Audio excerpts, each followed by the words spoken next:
Google AI confirms the Simpsons rapture date of May 19th, 2024. There's just one problem. The Simpsons never said the rapture would take place in 2024. Dun, dun, dun. Oh boy, it's an exciting one today, folks. Be sure to hit that subscribe button and be sure to subscribe to us also at 100% Bible. We really need your help over there to hit 1,000 subscribers. So please help be part of history, making that channel rock. I mean, you do like the Bible, don't you? I know we want to hear about The Simpsons and other exciting things, but the Bible is the most exciting thing. So we hope that you'll subscribe over there as well. And we do need your support. So please help us keep this ministry going through the links in the description. But thank God it's Doomsday. You know, I did a video some time ago where I said, thank God World War III is here. And I didn't even know this was called Thank God It's Doomsday. So it's interesting. Very similar title there. But in any case, this Thank God It's Doomsday was an episode of The Simpsons. And if you could give me that thumbs up out there, let me know you can hear me okay. We are always live here at Mikhail Messenger, pretty radical. And so when you're being live, it's good to know that you can hear me out there. But in any case, The Simpsons put out an episode. It was season 16, episode 19. Now, if you put season the 1 and the 6 together of season 16, you get 5, and that's 5/19 or May 19th. And in this episode, they claim that the rapture will take place on May 19th. Now, they don't give a year. Google says it's 2024. So do they know something we don't know? Because that's not what happens in the episode. They simply give the dates. Now, it starts out with Homer, looking in his Rapture for Dummies book to figure out the clues for the rapture. Now, I always thought it was interesting. They have these 3 X's on the wall plus half an X, almost like it represents perhaps 3.5 years of the tribulation, or 30, X equals 10, maybe 30 and a half. Now, I thought it was interesting because the Simpsons have actually been on the air for 34 years, very similar to Jesus Christ's time of ministry. Is it because they knew that was when the time was up? This was back in 2005, so interesting that they would put it, that 30 and a half there. That's almost 35 right there. Kind of interesting. So Homer comes to the calculation that the rapture is actually going to be on 5/18 or May 18th. No year is given. We don't know what year it is, right? Because it's kind of always the present in Springfield there with the Simpsons. So May 18th, and he goes out and starts telling people about this, saying the end is near, and he has an interview with an on-street anchorman, and that man says 30 seconds are left. Now, does he mean anything akin to, say the doomsday clock that talks about 90 seconds being left? Is that what we're looking at? Is it 30 seconds, like half of a minute? Is that sort of like the half hour of silence? Like, what is he getting at there with 30 seconds? And he asks him a few questions, and Homer actually quotes Revelation 6:13 of all scriptures related to the rapture, which is a really important one, the sixth seal, talking about the heavens being open, and there being an earthquake, and the stars falling from the sky, and so forth. We went over that in the last video as well. I hope you check that out because it's kind of a part 2 in a way. And he quotes here, just before the rapture, the stars will fall to the earth. And we talked about that last time with the fig tree references and so forth. Well, then he goes home and he's watching a show with his family, and the announcer comes on and says, the crowd is abuzz and agog. Agog? Now, we know that Gog and Magog are those who surround Jerusalem, and God appears, it seems, from Scripture at that time and makes himself known, and there's a big earthquake that happens. Many associate that with Revelation 6, and is it just coincidence that they say agog, the crowd is agog? So kind of intriguing there. And then we've got Krusty the Clown up with a bunch of celebrities, or AKA stars, who are in a blimp, and they get hit by the Blue Angels. So he thought it was the Charlie's Angels. Now, we're talking about Chucky here. I'm not really sure. Go watch our Chucky videos on that. But and then he says, I don't want to die with Kathy Griffin, which is kind of an odd thing to say. Now, this is 2005. But as you know, Kathy Griffin is famous for holding up the head of Mr. T removed from his body. So kind of an interesting reference there. And then I kind of wondered, like, who are these celebrities, and are these people still with us or not? Kind of interesting question. I'd like to get your thoughts on that if you recognize any of them. And then finally, they fall from the sky, and we don't know if they make it or not, but from, based on that, what we see behind him there, it doesn't look too good. But he says that they broke his fall. But then he says, to all the fans of Los Lobos. Now, Los Lobos means the wolves. Much condolences. Now, fans of the wolves, not sure. Now, of course, there's a band called Los Lobos that they're referring to, and they have a famous song called Heaven. How far is heaven? And so we're going to see them referenced again. So when they see this at home, the Simpsons, they say, well, there it is. You said the stars would be falling, and there they are. The stars are falling. Get it? The celebrities, or AKA stars, are falling to the earth. It's happening. Okay? So then Homer gets the neighbors together, and he does sort of a Close Encounters of the Third Kind moment here. If you've seen that movie, there's famously this mesa that the aliens appear over, and in that movie, there's played by Richard Dreyfuss, he builds a little mesa like that and says, we got to go there, And so he does kind of the same thing here. So interesting UFO connection, alien, perhaps pointing at a fake alien invasion to cover the rapture. And then we've got May 18th, Judgment Day. Okay, so that's what they think. So they get on a bus and they go out to the mesa. Well, it turns out it's not Judgment Day. It doesn't happen. So Homer recalculates and calibrates and figures out that it's actually the 19th and not May 18th. So he wakes the family up in the middle of the night, and now we're talking more like midnight. Jesus talked about the bridegroom coming at midnight, and so now it's a nighttime thing. Before it was 3:15 in the afternoon. Now it might be more than 3:15 at night. As Jesus said, you don't know at what hour he will come, right? So he says it's actually today. It's the 19th, not the 18th. And so he gets them all. He wakes them up in the middle of the night, turns the lights on, and out of the room comes Marge, of course, and he's got an angry face there, and talking about grilling chicken. Wonder what the connection is there. And then we've got Maggie coming out with a candle in her hand, which is very odd because the lights are on, right? She doesn't really need a candle. But is this pointing to a blackout? Is this pointing to losing power and that people need candles? Is this pointing back to the video that we just did, the Dark Day video? I encourage you to go watch this.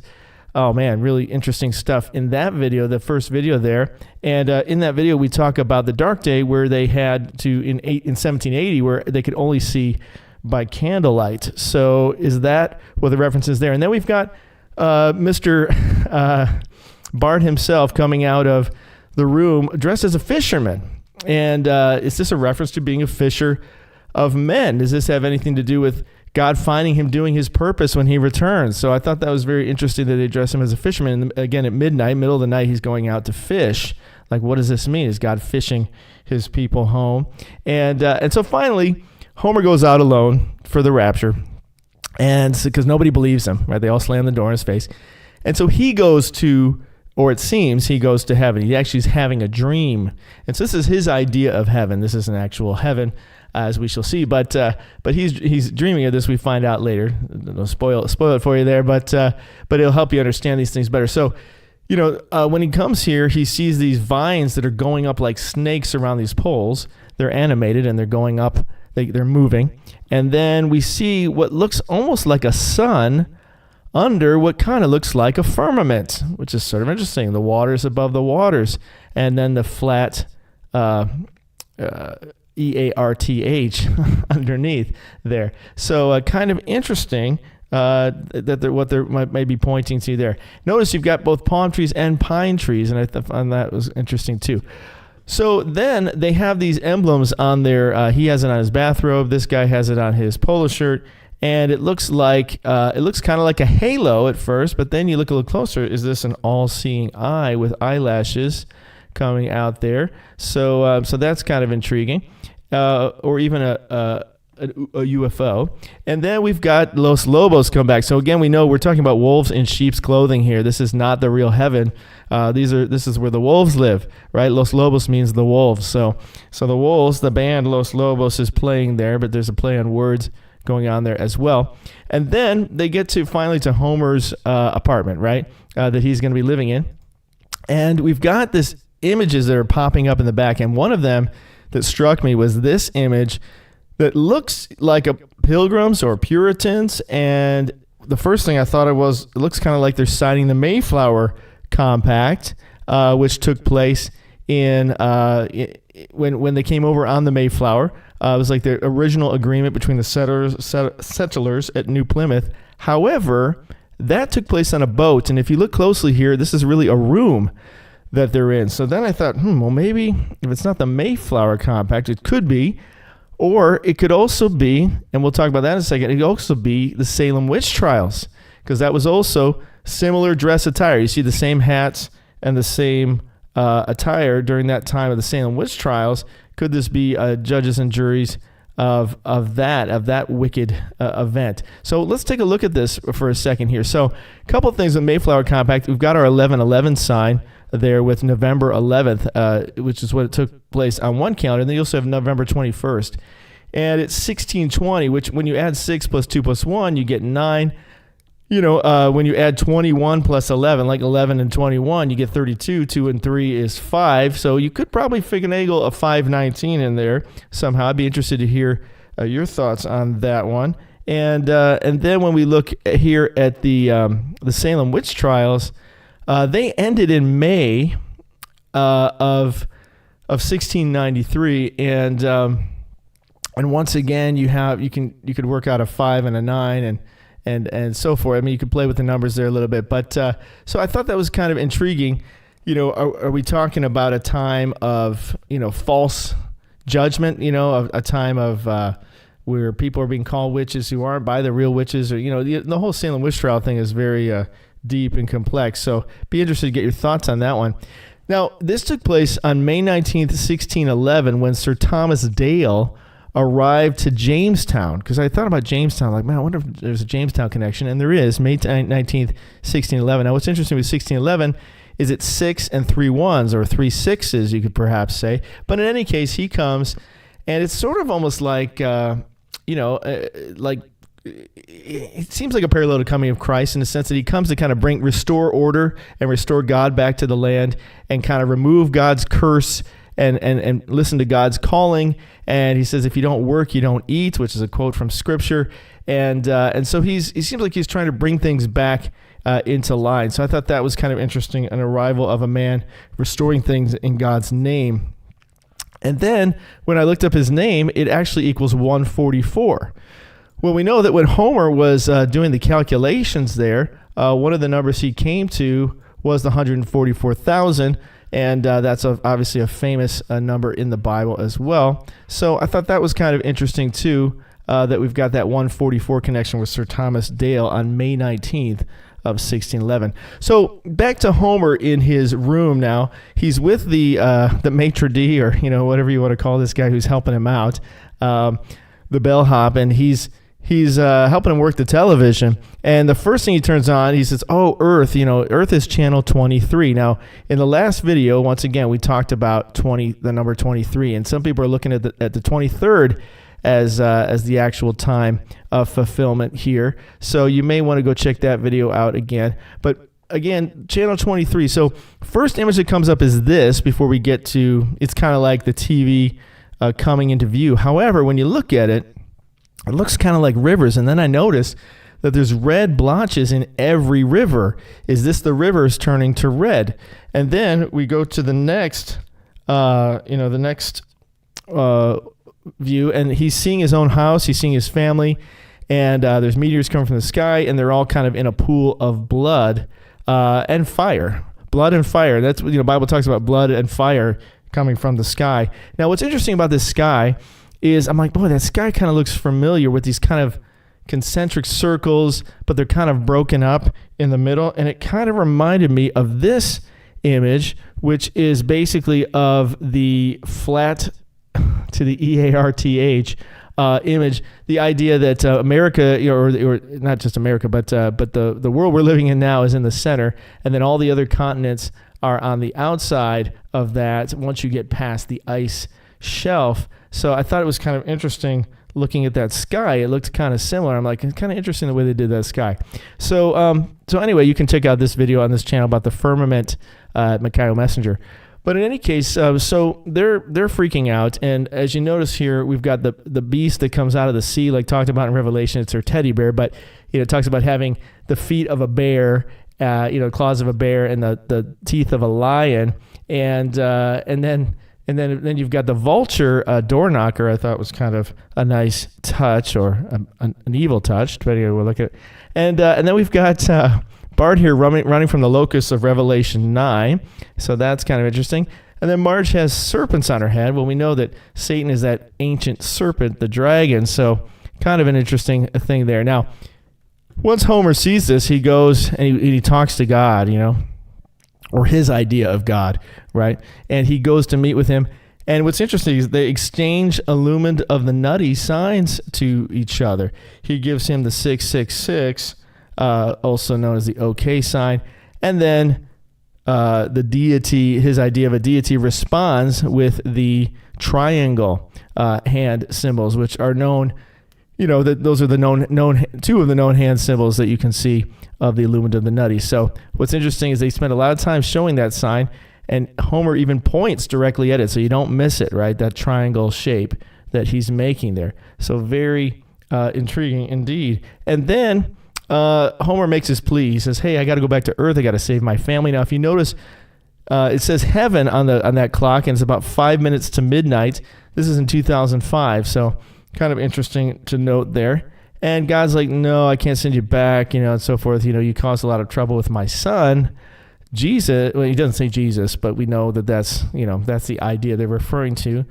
And so they show him sitting on a swing, and you see the triangles above and below, as above, so below, kind of like the hourglass, and kind of like this symbol. You see the triangles also of the swing set sides there, and it kind of looks a lot like this. And if you think about it, like, oh yeah, it does kind of look like a swing.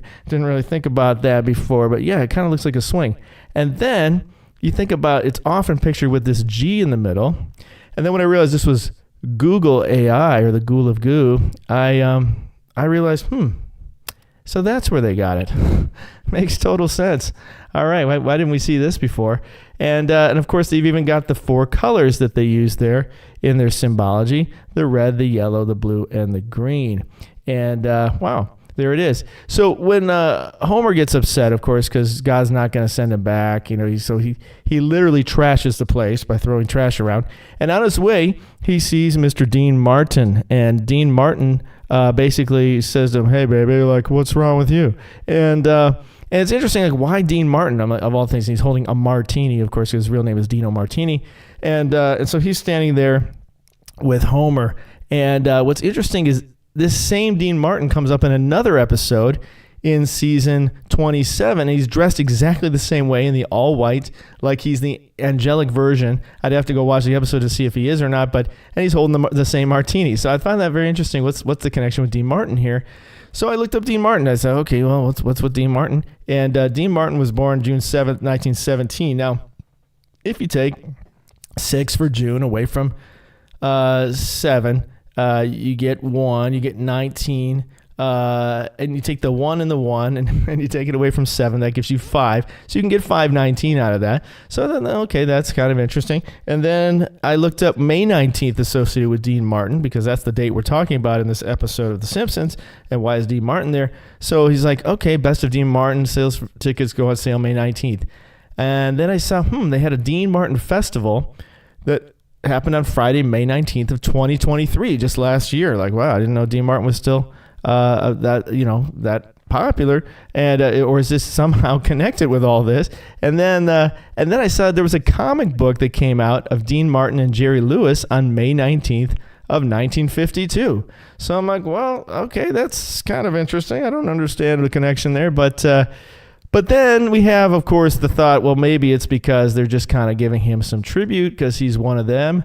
And he even does some of the symbology in his films, it seems, according to some sources. So, something to consider. So finally, again, Homer's idea of God catches up with him and finds him there after he trashed the place and is not too happy with him. And as you notice, there's some light posts here that have like moons over them. And the one at the distance is a full moon, but this one here has part of the moon removed, or could perhaps represent, a moon that's not full. And I thought that was kind of intriguing. Does that point to timing in any way? And there it is again, that same sort of moon shape, or almost looks like a cookie or a cracker or something too. And then this shot, when they showed the moon, and I appreciate they never show the face of this God character that they're creating, but when they show this moon, it has like a green goo inside of it, and it reminded me of this. I don't know if you remember this from iPet Goat, but a famous video, notorious video, I should say, and this guy kind of has this egg head with sort of yolk on his shirt.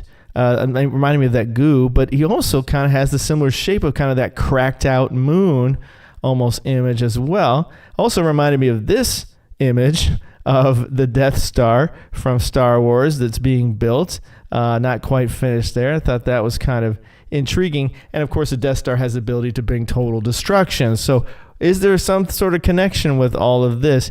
And then I thought about this. I'm like, oh, well, when you think about it, I guess this image, we kind of see this image all the time, and we don't even know that we're seeing it. So anyway, back to Homer and his idea of a deity. So what's interesting here is this God idea brings out these 5 tracts that he gives to Homer. Now, if you notice, you can't see his other hand, and there's 5, and he's got 10 toes showing and 4 fingers. So if you put that together with 5, that's 19. So you could technically say take 19 there and then take the 5 appendages, including Homer's head, and have a 519. You could also just take the 5 of the cards and kind of take them as both a separate and an included for 519. I just found that kind of interesting. And then behind this deity concept, we have 4 pine trees on the left and 2 palm trees on the right. Is this pointing to locations? Is this pointing to some sort of reference? And then you've got him in the middle. Does this point to kind of an arrival time thought? Notice you don't see the full tree there. It's kind of like 3.5 trees perhaps on the left, and then you've got God in the middle of that. And then palm trees is like paradise. Then there's paradise after Jesus comes. So just a kind of a interesting thought there. These are actually alcoholism tracks, and Homer doesn't want to give up his alcoholism, but these are alcoholism, the facts. So I'm not sure if that's what's going to happen when the destruction comes. Everybody turns to other things other than God, and then God finally sends Homer back. But before he does, he slaps his hands together. He says, "Deus ex machina." Now, what does that mean? Well, Deus ex machina means God from the machine. So that's obviously what they're trying to do, right? They're trying to create AI and technology to be our God and to make God out of the machine. That's what they're doing today. Now, this goes back to Greek theatrical times when they would actually lower someone in with a machine of sorts, probably some sort of crane or something. Yeah, it would be a crane to lower actors above a riser and brought them up a trapdoor. So it'd be a way to bring in actors who would perform as these deities, because they would pretend to be the Greek gods. And so they called it Deus ex machina. It's a God who's brought in by a machine. It's almost like a joke, right? Because it's like he's not a real God because he needs a machine to make the entrance. So, but they're trying to do that too. They're trying to get us in the machine. They're trying to turn us into machines, and they're trying to use machines. And it also made me think of the whole idea of the fake blue to the BEAM project that they're trying to use to fool us, to make us think that there's UFOs, to make us think that there's aliens invading. It's another form of control, and it's another form to cover over any miraculous things that God does, that they can just use that as a reference. And I did a few videos on that you may want to check out. So this kind of leads me to the Vatican, because the Vatican is preparing guidelines to release on Friday regarding apparitions and other supernatural phenomena. So interesting timing that they just want to come out with this right now. Are they expecting that we're going to see some miraculous supernatural phenomenon and apparitions? So Homer gets sent back down to Earth. Now, it looks like he has wings when he's there. Is this to represent him as a fallen angel, perhaps? Satan falling like lightning from heaven? Or is he a helpful angel coming back to help save his family and the world? Well, we find out at the end that's not really what he cared most about. It was really about getting his bar back. Again, another spoiler there for you, but in any case, so these wings appear, and then he reaches over to the wings and he pulls it out. It's actually a seagull. Now, what's interesting about the seagull is kind of symbolic, and there's a famous play called The Seagull by Anton Chekhov, and within the play, it kind of evolves from symbolizing freedom to then dependence and finally destruction at the hands of a loved one.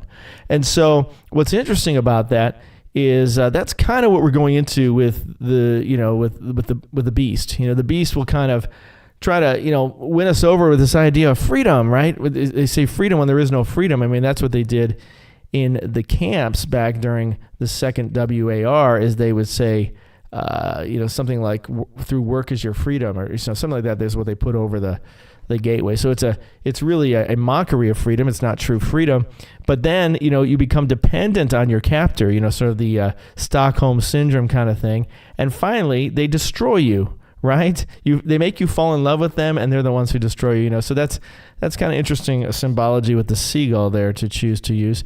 Now, where Homer is similar to that Close Encounters. He's in this mesa, and there's these large mesas around. Now, the mesa is also kind of connected to the FLAT Earth theories, because some talk about this in terms of it maybe being a giant tree, and this is like a stump of like an old ancient tree, and the Earth was completely different, and there were giants and everything else. It was a whole different world, and sometimes people tie those things in. So it is kind of intriguing that why did they choose the mesa of all places? Now, when the family comes up, they say to Homer, boy, getting through that. Getting through that Warren Harding through hole never seems so long. So like Warren Harding, like why are they referencing Warren Harding of all things? Now, Warren Harding was actually two different people, which I learned as well. Of course, Warren Harding was one of our presidents, the 29th, I believe, president of the United States. Yep. And but there was also another Warren Harding, and he was a rock climber, a mountain climber. Of course, they're up on top of a mountain or a mesa. And so there's kind of a double reference, it seems, here to these two Warren Hardings. Now, the first Warren Harding, I was looking at it, I thought, this is interesting. So, and I was kind of putting things together. Now, 1923 is the year of his death. Now, of course, 2 + 3 is 5, so you got 519 there again, which is kind of intriguing. And now he had an interesting thing called the Marian Star that he owned. Was a popular newspaper. Now it's owned by another organization, but at the time he used to own it, even as president, I believe. And remember that name, the Marian Star, because we're talking about stars falling from the sky. And then Marian, remember that term, Marian. Now, this Warren Harding, died in 1923, and then the next one was born in 1924. And now his birth is 6, and then 18 is 666. That's kind of intriguing as well.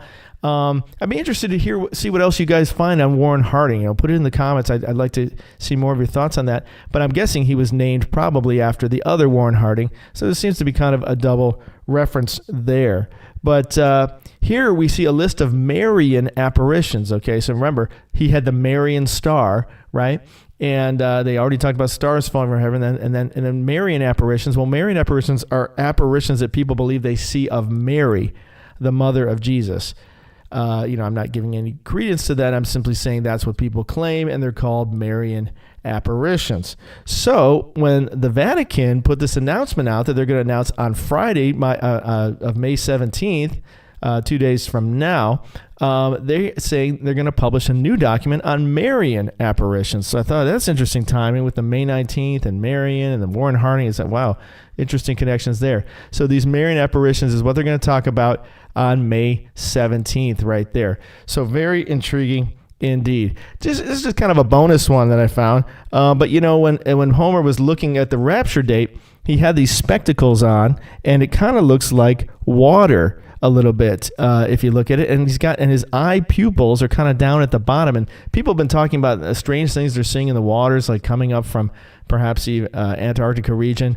And I thought it was interesting. Or the beast coming out of the sea could be a reference. But I just thought, watch his pupils move. They kind of move up to the top of the water there. Then they move above the surface. Then they get a little higher. Then they're finally floating above it. Then they move kind of to the left. We know the beast will come up out of the sea and move to land. But it also kind of looks like the eclipse that we just had. These black circles above the sea. So just kind of an interesting extra one there. May 27th is when, the wretched organization is going to try to take more of your freedom away. And they are trying to sign this document of the world to the HEALTH authority, emphasis on authority. And they want to have authority in your life, and so they're trying to sign that. I guess 10 days after the Vatican releases the Marian apparition thoughts, and apparently today the Prime Minister of Slovakia met a fate here, and I'm not sure where he's at, what condition he's in exactly, but he was someone who was opposed to that agreement. So kind of going along with the stars up there in the blimp, are they trying to eliminate any opposition? Guys, please subscribe at 100% Bible. We're just preaching the word over there. We really need your help to reach 1,000 subscribers. And I hope you'll join us at MicaiahMinistries.com. Thanks so much for joining me for this tonight. Let me know your thoughts in the comments. I'd love to hear more of what you think it's all going to be on May 19th. May God bless you and have a wonderful evening.